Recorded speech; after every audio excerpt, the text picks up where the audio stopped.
I'm the woman standing between you and Carrie Prejean, so I'll be brief. I just want to remind you of what you all know, what an extraordinary young woman and what an extraordinary moment it was when we all got to know Carrie Prejean. I remember it vividly because it was in the middle of a sudden, inexplicable push for gay marriage, which is not high on the list of any voters' priorities. And it became clear, it was in the months after the great victory in Prop 8 in California, as well as the victories in marriage in Florida and Arizona. And as some of you may have personal cause to know, a real tidal wave of licensed hatred was unleashed after our victory, directed at people who had gathered peacefully to participate in our democratic process. And there is no civil right more core than the right to speak, to organize, to donate politically in a peaceful and constitutional way. And the goal of this hatred is to silence and to separate and to isolate so that Americans who know in their hearts that marriage is the union of husband and wife might become afraid to speak up for that. And an idea that people are afraid to say becomes an idea that doesn't matter.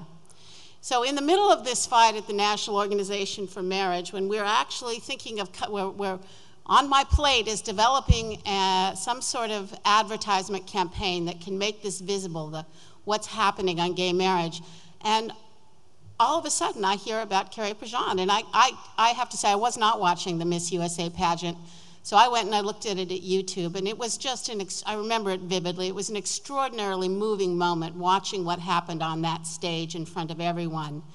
Because, and Carrie told me once that she doesn't like to watch that videotape, and I think she doesn't like it for the same reason I found it so deeply moving. What you see happening before your eyes is a young woman who's not trying to enter politics or be a political spokesman for anything. She's worked really hard to become Miss USA, and she's that close. And then this question comes up. And you can see in her face that she knows if she says what she really believes in her heart, that she probably won't get that tiara, right? And you can see her begin to think, okay, is there some way that I can fudge this? So, because I really, really want that crown, I worked hard for it. And then you see her very quickly come to the recognition that this is a test of her faith, it's a test of her integrity, and she comes to the conclusion that she has to speak truth to power. She has to say, thank you, Carrie deserves it. No offense to anybody, but I think marriage should be between a man and a woman, and that's what I believe, right? And then the hatred turned on her personally in a way that I think if you haven't been there, it's very hard to sympathize or understand exactly what it means.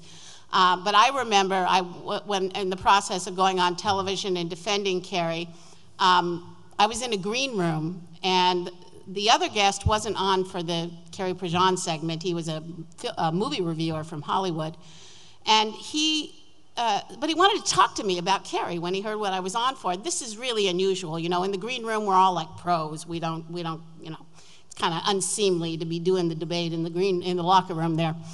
And, but he turned to me and he said, with his venom in his voice, he said, Carrie Prejean is going to die broken, alone, like Anita Bryant. And I just looked at him and I said, why would you wish that on a beautiful young woman like this, right? The amazing thing is that through it all, through this incredible, inexplicable to most normal people, hatred directed her for being such a kind and graceful and loving voice for marriage on the national stage, not because she asked to be, but because she was asked. Carrie made visible what was happening and how we should deal with it. She gave the lie to the idea that the American people have turned on the marriage issue and they don't care about it. She gave the lie to the idea that the future belongs to those who believe in gay marriage. She is a representative not only of herself, but of millions of other young people in California and elsewhere who are the future of our movement and the future of America. She speaks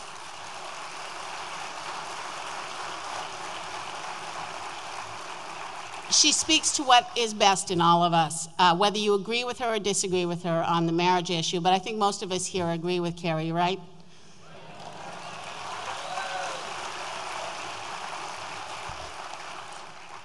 I don't know what Carrie will be called to do in the future. You know, she has a book coming out. It's called Still Standing. What a great title for what a wonderful woman, isn't it? Because it's the truth.